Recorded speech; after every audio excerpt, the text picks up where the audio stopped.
Hello दोस्तों, नमस्कार। आप सबका आपका स्वागत है मेरे YouTube चैनल पर। आज हम देखेंगे हमारा साउंड जो चैप्टर है उसका लेक्चर नंबर सेकंड। देखो, पिछले लेक्चर में हमने इंट्रोडक्शन ही किया था वैसे तो, और हमने पिछले लेक्चर में लास्ट में टाइप्स ऑफ वेव्स पढ़ा था।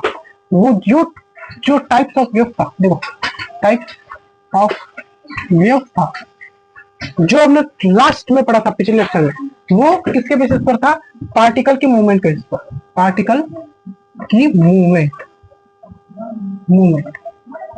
और इस लेक्चर का फर्स्ट टॉपिक है हमारा टाइप्स ऑफ वेव्स।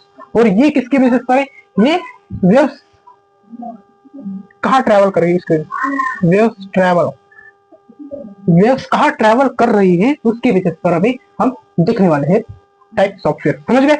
जो पिछले लेक्चर में था, पिछले लेक्चर का जो टाइप्स ऑफ वेव था वो पार्टिकल की मूवमेंट कैसे थी। ट्रांसवर्स वेव में पार्टिकल की मूवमेंट ऊपर नीचे मतलब परपेंडिकुलर डायरेक्शन में थी मीडियम के। और एक था लॉन्गिट्यूडनल वेव जो था पैरेलल टू मीडियम। पार्टिकल की मूवमेंट पैरेलल थी मूवमेंट मीडियम के। समझ गए? अभी हम वेव कैसे कहाँ ट्रैवल करती है, कहाँ ट्रैवल कर सकती है उसके बेसिस पर टाइप्स ऑफ वेव देखेंगे। समझ गए दोस्तों? यहाँ तक चलो फिर इसी के साथ इस लेक्चर को हम स्टार्ट करते हैं। देखो दोस्तों, इस लेक्चर का हमारा फर्स्ट टॉपिक है टाइप्स ऑफ वेव्स। ये किसके बेसिस पर है? ट्रैवलिंग ऑफ वेव्स, वेव्स के ट्रैवलिंग की बेसिस पर है। देखो, इसके दो टाइप्स है, इसके भी दो टाइप्स है। ये तो है हमारी मैकेनिकल वेव, मैकेनिकल वेव। कौन सी है? मैकेनिकल वेव, ये है हमारी पहली। दूसरी इसके opposite non mechanical wave, non mechanical wave. देखो, इस मैकेनिकल वेव में होता क्या पता है? वेव को ट्रैवल करने के लिए किसी मीडियम की जरूरत होती है। किसी मीडियम की जरूरत मतलब वो वेव अब या गैस में ट्रैवल कर सकती है, या सॉलिड में, या लिक्विड में। मीडियम की जरूरत मतलब पार्टिकल की चेन की जरूरत होती है। अभी पार्टिकल कहाँ रहेंगे? एक तो देखो, गैस में रह सकते हैं, या सॉलिड में, या लिक्विड में, यही पार्टिकल रह सकते हैं। तो इस मैकेनिकल वेव्स को इनकी जरूरत रहती है ट्रैवल करने के लिए, इनकी जरूरत होती है। समझ गए यहाँ तक बात? अभी ऐसी वेव्स कौन सी रहती है? देखो, साउंड वेव्स, जिस चैप्टर को पढ़ रहे उसकी ही वेव्स को ट्रैवल करने के लिए इन तीनों में से मतलब मीडियम की जरूरत तो रहती है। साउंड वेव्स को मीडियम की जरूरत रहती है भाई।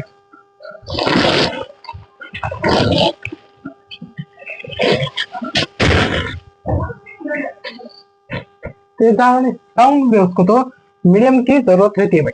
इसलिए यहाँ पे एग्जांपल तो आ जाएगा, एक यहाँ पे एक एग्जांपल आ जाएगा जो है साउंड वेव। देखो, मैकेनिकल वेव में साउंड वेव है क्योंकि इसको ट्रैवल करने के लिए मीडियम की जरूरत है। मतलब मैकेनिकल वेव्स का सही से मतलब है the waves which is required medium to travel it।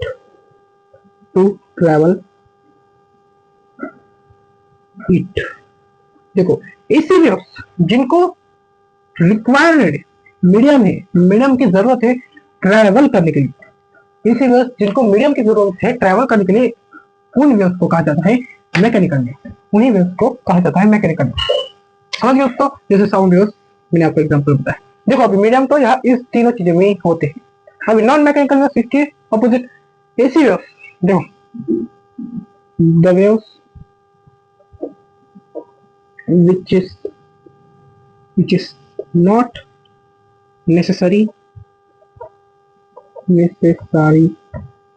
to travel not necessary medium to travel it। देखो, ऐसी वेव जिनको आवश्यकता नहीं, विच नॉट नेसेसरी, आवश्यकता नहीं मीडियम की, which not necessary medium to travel, मतलब वो बिना मीडियम के भी ट्रैवल कर सकते हैं। ऐसी वेव्स होती है रेडियो वेव। ऐसी वेव्स होती है रेडियो वेव। और जो सन से निकलती यूवी वेव, यूवी वेव वो भी बिना मीडियम के ट्रेवल कर सकती है। समझ गए दोस्तों, ये होते हैं नॉन मैकेनिकल वेव्स और नॉन मैकेनिकल वेव्स। समझ गए, मैकेनिकल वेव्स को ट्रेवल करने के लिए मीडियम की जरूरत होती है और मीडियम ये तीनों होते हैं। इन तीनों की वजह से ये साउंड वेव्स ट्रेवल कर पाती है, क्योंकि वो मैकेनिकल वेव्स है। नॉन मैकेनिकल वेव्स वो बिना मीडियम के, अभी देखो बिना मीडियम के ट्रेवल करती है, तो वो कहाँ ट्रेवल करती है? देखो बिना मीडियम के मतलब वो गैस, सॉलिड, लिक्विड के अलावा किसी और में ट्रैवल कर सकती है। तो कहाँ ट्रैवल कर सकती है? तो ये कि इट इज, देखो मैं यहाँ पे लिख भी देता हूँ, it is travel in vacuum also.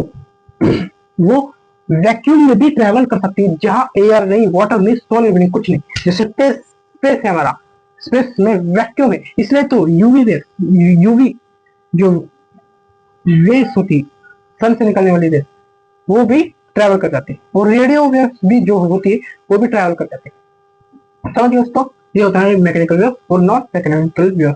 इसका स्क्रीनशॉट निकाल लीजिए। चलो आगे बढ़ते हैं। देखो दोस्तों, अभी हम पढ़ेंगे साउंड, जो चैप्टर का नाम है उसी के बारे में हम पढ़ेंगे और उसी के बारे में पढ़ रहे हैं। देखो साउंड, अभी साउंड पढ़ने से पहले मुझे बताओ, साउंड है, साउंड कौन सी वेव है? कौन सी वेव है? कौन सी वेव है? या वो लॉन्गिट्यूडनल है, या ट्रांसवर्स है, या मैकेनिकल है, या नॉन मैकेनिकल है, या लॉन्गिट्यूडनल भी है, मैकेनिकल भी है, ट्रांसवर्स भी है और मैकेनिकल भी है। इसका मतलब कौन सी वेव है? देखो ये क्वेश्चन आप खुद को पूछो, वीडियो को पॉज करो, खुद को पूछो कि साउंड कौन सी वेव है। देखो मैं बताता हूँ साउंड कौन सी वेव है। देखो साउंड तो लॉन्गिट्यूडनल वेव है, और साउंड और मैकेनिकल वेव से, मैकेनिकल। अभी इन दोनों बातों से आपको एक तो समझ आएगा कि साउंड मीडियम के पैरेलल ट्रैवल करती है, और वो उसको ट्रैवल करने के लिए मीडियम की जरूरत भी रहती है। समझ गए दोस्तों, ये होता है साउंड। अभी देखो साउंड के बारे में पढ़ेंगे। साउंड ठीक, इसके मतलब कैरेक्टरिस्टिक पढ़ेंगे। देखो पहले तो कैरेक्टरिस्टिक क्या है? Sound wave longitudinal in nature, ये हमारी पहली साउंड है, लॉन्गिट्यूडनल है नेचर में। देखो, और sound do not travel in vacuum, वो वैक्यूम में ट्रैवल नहीं करते, वैक्यूम में साउंड ट्रैवल नहीं कर सकते भाई। इसलिए स्पेस में जो एस्ट्रोनॉट जाते हैं वो कौन सा तरीका, मतलब अलग ही तरह का फोन यूज करते हैं कम्युनिकेशन करने के लिए, वो बोल नहीं पाते ना भाई। और तीसरा, it is necessary medium to travel, इसको मीडियम की जरूरत है। आसान मतलब कॉमन सेंस वाली बात है, ये वैक्यूम में ट्रैवल नहीं करी तो इसको मीडियम की जरूरत है ट्रैवल करने के लिए। समझ गए? ये साउंड के 3 कैरेक्टरिस्टिक्स, इसका स्क्रीनशॉट निकालना तो निकालिए। चलो आगे बढ़ते हैं हमारे नेक्स्ट टॉपिक पर। चलो देखो दोस्तों, अभी हम पढ़ेंगे साउंड प्रोड्यूस, साउंड प्रोड्यूस कैसे होती, साउंड प्रोडक्शन पढ़ेंगे। देखो साउंड प्रोडक्शन है क्या, मतलब साउंड प्रोड्यूस कैसे होती है। देखो पहली स्टेप क्या है साउंड प्रोड्यूस की। अभी पहले ये जान लो, स्टेप के पहले ये जान लो कि साउंड प्रोड्यूस होती क्यों है, साउंड किस वजह से प्रोड्यूस होती है। Sound is produce by vibration. मैं आपको पहले लेक्चर में बताया था कि साउंड वाइब्रेशन की वजह से प्रोड्यूस होती है। देखो अभी कैसे प्रोड्यूस होती है। देखो फर्स्ट स्टेप क्या है इसकी, तो 2 particles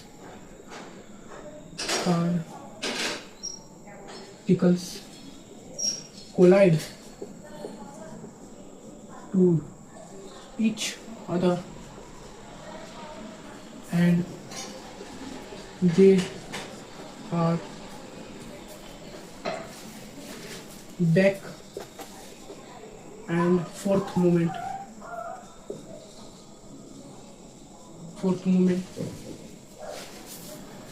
then sound is produced.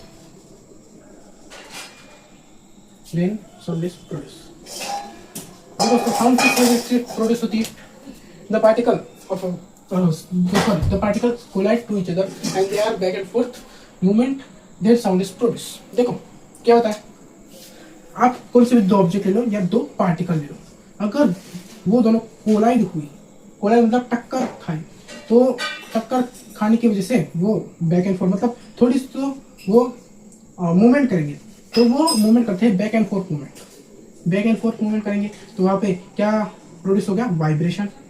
अभी वाइब्रेशन प्रोड्यूस होने की वजह से क्या प्रोड्यूस होगी, साउंड। हाँ दोस्तों, वाइब्रेशन की वजह से साउंड प्रोड्यूस होती है। साउंड किसकी वजह से, साउंड सॉरी देखो, प्रोडक्शन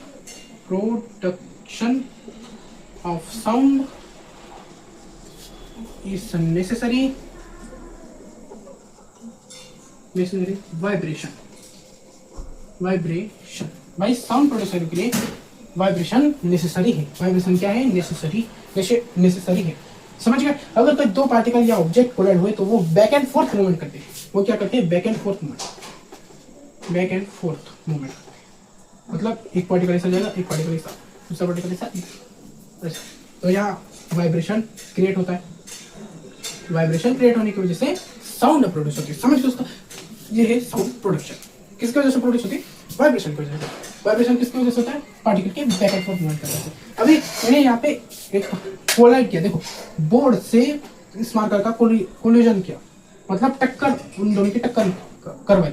अब इसे मैंने मारा, देखो मारा तो टक्कर हुई यहाँ पे फिर जो इस मार्कर के पार्टिकल से और इस बोर्ड के पार्टिकल से वो अभी बैक एंड फोर्थ मूवमेंट कर रहे होंगे और उधर वाइब्रेशन क्रिएट हुआ, इसलिए हमको साउंड सुनाई दिया। देखो मारा तो ये जो प्रोसेस है वो बहुत फास्ट होती है।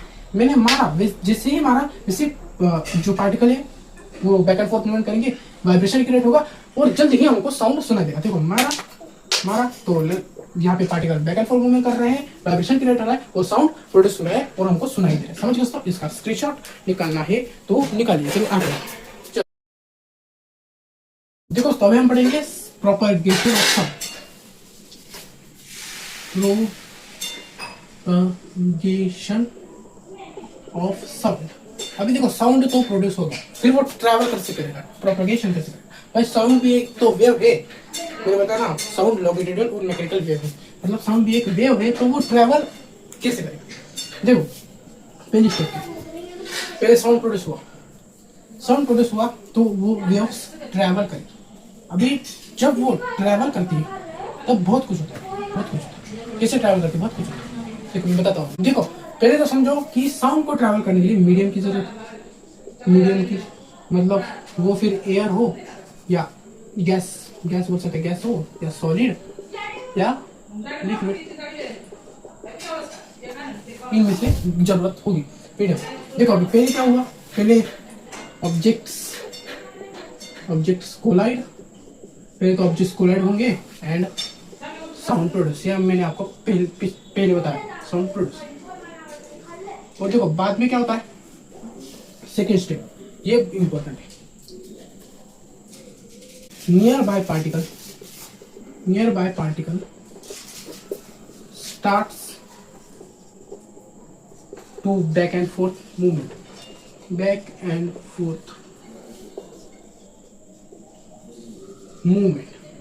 देखो दोस्तों, साउंड एक लॉन्गिट्यूडनल वेव है, तो जो देखो मीडियम है, ये चेन है एक पार्टिकल की। अभी साउंड लॉन्गिट्यूडनल वेव है तो वो इस मीडियम के पैरेलल, इसका पार्टिकल जो है मीडियम के parallel movement, back and fourth movement करेगा। अभी ये parallel back and fourth movement करेगा तो देखो मैंने आपको पहले लेक्चर में पहला ही टॉपिक बताया शायद से, अगर मैंने इस पार्टिकल को एनर्जी दी तो ये particle back and fourth movement करेगा और इसकी वजह से इस पार्टिकल को एनर्जी चाहिए। ये देखो धक्का देगा। मैंने बॉल का एग्जांपल दिया था और इस बॉल पे हमने फोर्स लगाया तो ये जाएगा और इस बॉल को धक्का देगा तो ये बॉल भी आगे मूव करते जाएगा। वैसे ये particle back and fourth movement करेगा, एसी वाला पैरेलल टू द मीडियम, तो इस पार्टिकल को भी एनर्जी जाएगी, फिर ये इसको ट्रांसफर करेगा, ये इसको, ये इसको, ये इसको, ये इसको, ये इसको, तो इसे ट्रांसफर होगी, एनर्जी ट्रांसफर होगी। समझ गए? अब यही यहाँ पे लिखा है, near by particle starts back and fourth movement. अगर एक particle back and fourth movement start करने लगा तो बाकी के पार्टिकल भी back and fourth movement start करते हैं। अभी थर्ड स्टेप क्या है? थर्ड कैसे ट्रैवल करती है उसकी third step creates compression and rarefaction. देखो पार्टिकल्स की बैक एंड फोर्थ मूवमेंट की वजह से दो चीजें यहाँ एयर में या जिस भी मीडियम में साउंड ट्रैवल करी उसमें ये दो चीजें प्रोड्यूस होती है, क्रिएट होती है, कंप्रेशन एंड रेयरफैक्शन। देखो कैसे प्रोड्यूस होती है, समझो। ये पार्टिकल्स की चेन्स है, मीडियम है, समझो। अभी मैंने इन पहले वाले चार पार्टिकल को एनर्जी दी, तो ये इसको धक्का देने के लिए आगे जाएगा, फिर ये इसको धक्का देने के लिए आगे जाएगा, फिर ये इसको धक्का देने के लिए आगे जाएगा। तो मतलब एक को एनर्जी दी तो ये ट्रांसफर करेगा, इसको एनर्जी दी तो ये ट्रांसफर होगी। अभी ये यहाँ पे देखो, देखो समझो, ये दोनों पार्टिकल्स है, समझो ये दोनों पार्टिकल्स है, सेल से टोपन से पर समझो ये दोनों पार्टिकल्स। अभी ये यहाँ पर खड़ा है, ये यहाँ पर भाई मतलब सेटल रहते हैं ना पार्टिकल्स, एयर में भी अभी सेटल। तो ये समझो यहाँ पर सेटल है, ये यहाँ पर इसके बाजू में मैंने इसको एनर्जी दी तो ये ऐसे मूवमेंट करेगा, तो मूवमेंट करेगा तो देखो इसको धक्का दिया तो ये भी ऐसे मूवमेंट करेगा।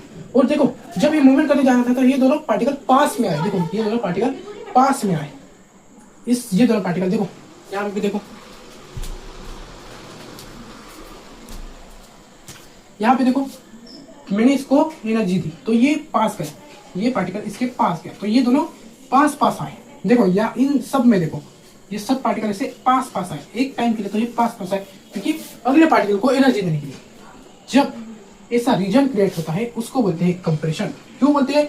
इस रीजन में, इस रीजन में देखो the region which is high density and pressure. यहाँ इस रीजन में भाई प्रेशर भी बहुत ज्यादा रहता है और डेंसिटी भी बहुत ज्यादा रहती है। जब पार्टिकल कोलाइड्स करने के लिए पास आते हैं, जो रीजन बनता है उस रीजन को हम कंप्रेशन बोलते हैं। और देखो जब पार्टिकल धक्का देके फिर से इधर आ गया, मतलब ये वाला पार्टिकल मैंने इसको एनर्जी दी, इसको धक्का दे गया, अभी देखो ये रीजन क्रिएट हुआ तो ये होगा कंप्रेशन, और धक्का देके बाद में दूर चले गए तो ये रीजन बनेगा, वो होता है रेयरफैक्शन। इसकी डिफिनेशन है the region which is low density and pressure. इसमें लो डेंसिटी एंड प्रेशर है। यहाँ पे हाई डेंसिटी कैसे? क्योंकि यहाँ पे वॉल्यूम कम है पर मास ज्यादा हो जाएगा पार्टिकल का, इसलिए डेंसिटी हाई हो जाएगी, डेंस हो जाएंगे। और प्रेशर भी, इसलिए प्रेशर भी ज्यादा रहेगा, प्रेशर भी ज्यादा एग्जर्ट करेंगे कंप्रेशन में। और रेयरफैक्शन में दूर हो जाएंगे, इसलिए लो डेंसिटी और लो प्रेशर। समझ गए? और जब वेव्स साउंड वेव्स प्रोड्यूस होती है, ट्रैवल करती, तब ये दोनों चीजें वो क्रिएट करती। कैसे? साउंड कैसी वेव से? लॉन्गिट्यूडनल वेव से, तो इसी से ट्रैवल करके, तो इसी से ट्रैवल करने की वजह से कंप्रेशन क्रिएट होता है, रेयरफैक्शन क्योंकि पार्टिकल मूवमेंट करता है, इसलिए कंप्रेशन रेयरफैक्शन क्रिएट होता है। समझिए दोस्तों? चलो फिर इसी लेक्चर को सेकंड को यही खत्म करते हैं। मिलते हैं अगले लेक्चर में, इसका स्क्रीनशॉट निकाल कर निकालिए। चलो चलता हूँ।